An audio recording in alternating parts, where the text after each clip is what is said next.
Well, happy hump day. It's Wednesday in Arizona. It is 7:28 and it's 73 degrees outside. And where is Renee going? That's the question you're asking. The answer is I am heading down to Maricopa County Courthouse. I am going to attend Lori Vallow's, hopefully I can get in. I'm going to attend Lori Vallow's trial today. I'm hoping to get down there early enough. Everything opens at 10:30, so I should be at the courthouse by a little after 8. So hopefully I'll be able to get in, and I will report back to you how the day goes. So stick with me. Stay tuned. All right. All right. All right. Stick with me. Are you there? This is going to be a short little recording, but I just had to share with you because I live in Arizona. I thought, why the heck am I not attending Lori Vallow's trial? So I wanted to go down today and see if I could get in. Now, here's the deal. Downtown Phoenix is a mess. There's construction. Traffic is cuckoo. They've got cones everywhere. They're sending people this way. They've got cops. They've got people on the corners in construction. It's nuts. But I really wanted to try and see if I could go. And what I've discovered, let me show you. This is the, go away. Let me get rid of that. Let me get rid of that. Go away, go away. There we go. Okay, so this is the, why isn't that showing? Come on. There we go. This is the South courthouse that the trial is going on the 5th floor. And it's behind the Maricopa County original beautiful courthouse.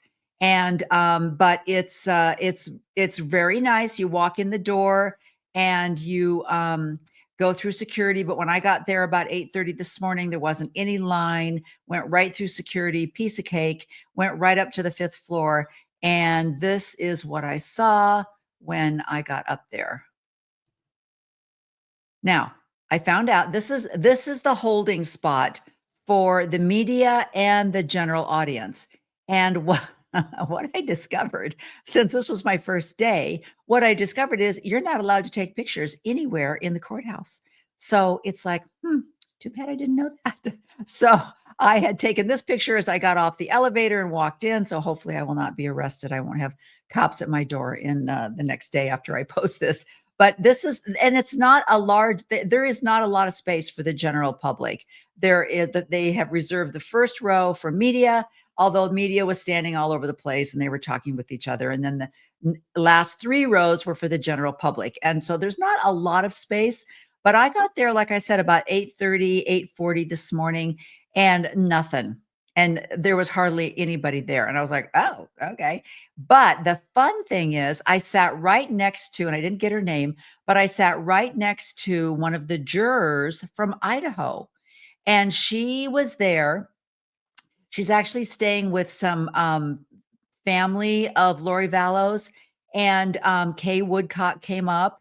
And of course, I don't want to be one of those weirdo fan girls. So I didn't say anything, but one of the brothers, one of Lori's brothers that's doing the podcast, I have to get his name. Very nice. Very nice. I will look his name up. We actually rode down the elevator together, had a very nice conversation. Very, very nice man. And so family was there, and this juror that was on in the jury for the Daybell, Lori's Idaho trial, was also interviewed by Nate Easton. I should try and find her interview and include that. Maybe I will. Maybe I'll try and find that and put that in. And she was very nice. She's like, I'll hold your seat because I wanted to run down and get a bottle of water. And very nice. But anyway, it wasn't really crowded. And they don't open until about 10:15, and then the trial doesn't start until 10:30. So I don't know how many clips I'm allowed to show, but I have to tell you, the great part was watching Lori walk into the courtroom. She totally thinks she is like Bobby Cochran, right? Johnny Cochran. She just thinks she is a lawyer. She is a lawyer. She just walks in, just got her, neck up, head held on. And she sits down. She's got a nice black suit on. She had kind of a pinkish mauve top underneath. Hair was looking a little, and but she had that weird thing where she pulls up part of it and puts it into a ponytail. And I don't know what kind of restrictions they have in prison, but it's like, oh, yesterday she had it and it was just down, just parted on the side and down. Today she had that weird ponytail thing, which she does. And so you can see in the background, that's my TV. So they're going to be bringing back the afternoon session. But anyway, so so she starts out, the very first thing she did was she interviewed Daniel Coons, who is one of the head firefighters that was there on the scene. And it was, I have to tell you, I went between, like trying to look at the audience's reactions. She interviewed him for a long time, and she just kept going on, and mostly about the bullet being in the floor. And the other thing I thought was hilarious was she talked about, did you know that Charles had on a $200 bamboo t-shirt? And firefighter Coons is like, no, I don't know why I would know that. Well, did you bother to look it up? She goes, I don't have any reason to look it up. Well, I mean, it was a very strong bamboo is very strong. So when you're talking about the projectile, then, when you say that it doesn't go through hard surfaces, did you know that that t-shirt was bamboo? And he's like, no, I don't know. And of course the prosecutors are like, relevance. And then they got on the subject of the bullet being in the floor. And she's like, well, did you test the bullet? And he's like, no, we pulled it out of the floor. Well, I mean, what proof do you have that it was the bullet that was in the floor? Like, we pulled it out of the floor. And then she talked about how one of the other bullets had gone into the sheetrock and the crap, whatever it's called, baseboards, and it had white residue on it, probably from the drywall. And she's like, well, that was very obvious, right? When you looked at the projectile, you could see the white residue, and that was very obvious because that's where it came from. But were there any fibers on the bullet proving that it came from the floor? And he's like, yeah, we pulled it out of the floor, you know? And so then they actually had the plank from the floor. And one of the other things is, well, the floor in my house where my husband was lying, it's like, oh, we're so possessive now? And then they actually had that plank. And it's like, can you tell the difference between that defect in the paneling and other defects that you found in the paneling? And he's like, "Yeah, I can tell the difference." I mean, he was so great. He was so patient, but it was I mean, I am like, "Oh my gosh." And I looked at her defense people, the people that are kinda helping her out at the table that was sitting behind her. And the one guy is kind of sitting there like this, kinda like, kinda like this. And it was, but they're so cool. I mean, that the training that these lawyers must go through to keep a straight poker face, not to show any emotion, not and none of the jurors, nothing. Nobody's rolling their eyes. Nobody, but okay, so that went on forever. And then the next witness that they brought on was Nancy Joe Hancock. And that was fabulous. That was like Circus Dole, okay?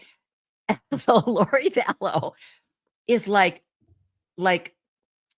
the wife that was cheated on. She's like, "Did you know, so I understand that you met my husband." I love this, my husband. I understand that you met my husband on a dating site. Did you know he was married at the time? And she's like, well, we after we started talking, I found out that he was separated. Well, did you know that he wasn't gone yet? Oh, that's my television calling the next witness. Okay. I should probably turn that down. Anyway, or I don't know, maybe I should leave it on. Can you see it? Let's see who the next witness is. Let's see who the next witness is.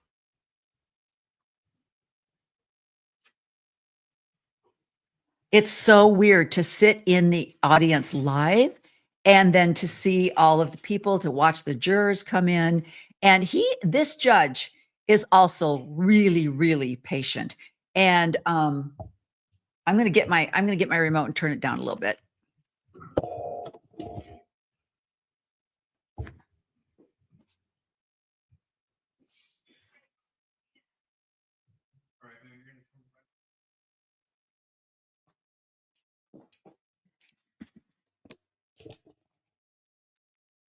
Okay, he's just about to call Christina Atwood. I don't know who Christina Atwood is. Have to fix my my hat. Do you guys like my witch's hat? Nobody ever comments on my witch's hat. I love my witch's hat. Maybe because my background is black, you don't see it. But anyway, okay, so I don't know who Christina Atwood is. I'll have to go back and watch it. But anyway, I'll let you kind of watch the judge in the background. Anyway, so so she starts interviewing Nancy Joe, and she's just like a woman scorned. Well, did you know he was married at the time? And she says, well, um, you know, I it was my understanding that he was in the process of a separation. It's just like, and that, he was in the process of getting a divorce. Well, did you know that the process hadn't actually started? And do you often date married men on different apps?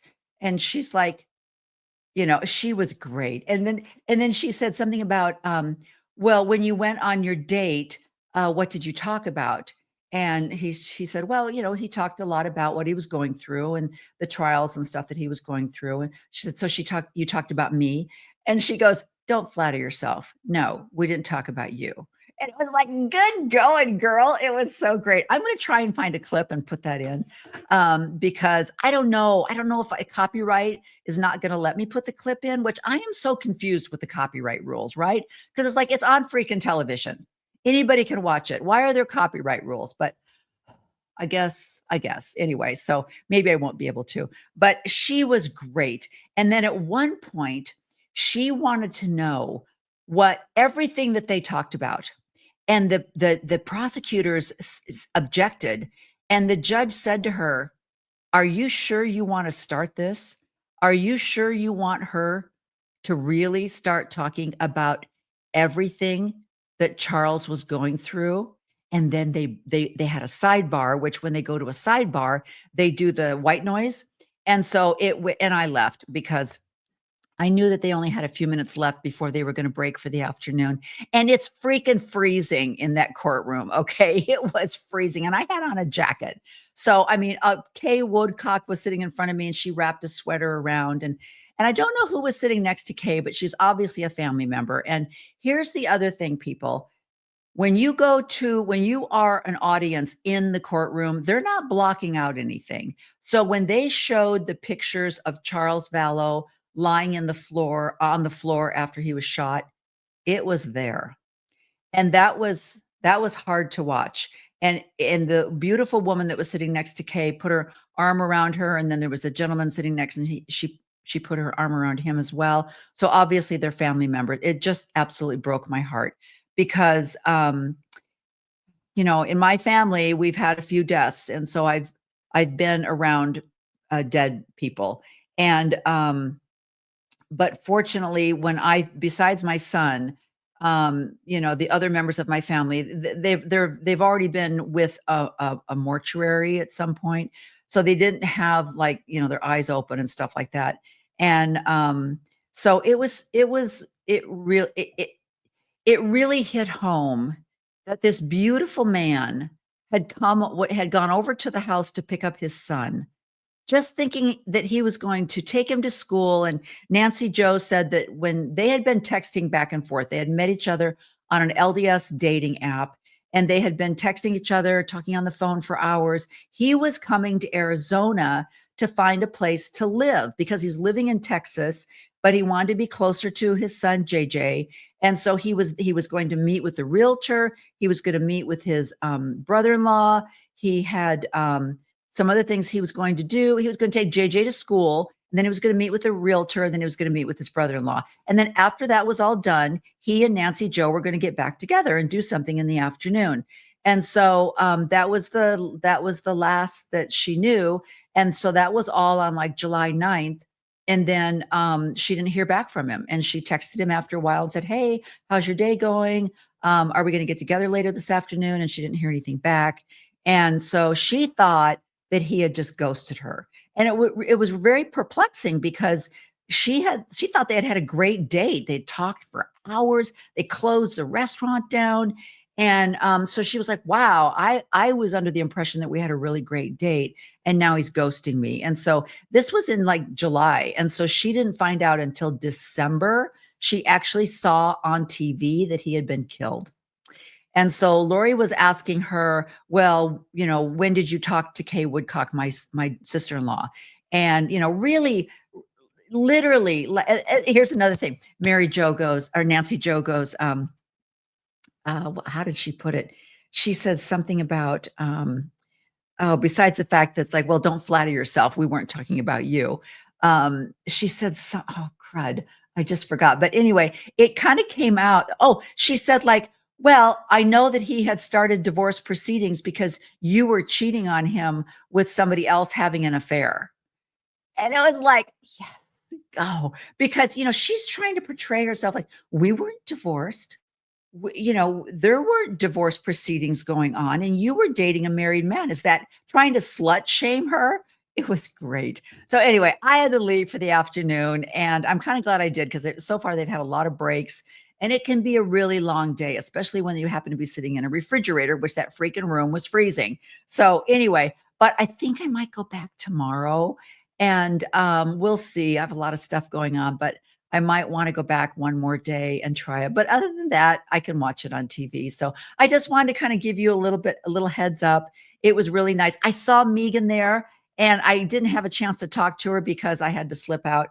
But it was fun because Lauren Matthias was there and Gigi from the other crime show was there. But again, I didn't want to be a fangirl. What do you say when you go up to these famous people? Hi, I love your show. I love I'm not going to do that. And we couldn't take pictures inside the courtroom, which meant I would have to wait for the thing to get over and everybody to go outside. And then I knew they had things to do because they have crime shows. So I didn't want to bother them. But anyway, so thanks for joining me today. I just wanted to give you that little heads up. This is, this is the only picture I could get. This was in the bathroom. So that's the only one that's allowed from the courthouse. And which I understand, but dang, you don't understand the selfie world. I wanted to take a picture with Nate and I couldn't do it. I was really frustrated. But anyway, so I hope this gives you a little heads up. Props to Nancy Jo. She held her own up against this witch. And I'm telling you, talking to witches, I'm a good witch. Okay.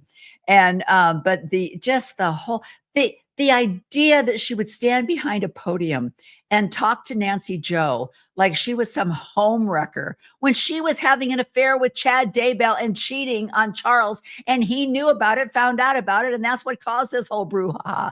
So it was amazing. But anyway, so thanks for joining me today on She Became Visible. I might, if I go back to the courtroom, I might do another one tomorrow. So stay tuned. Talk to you later. Bye.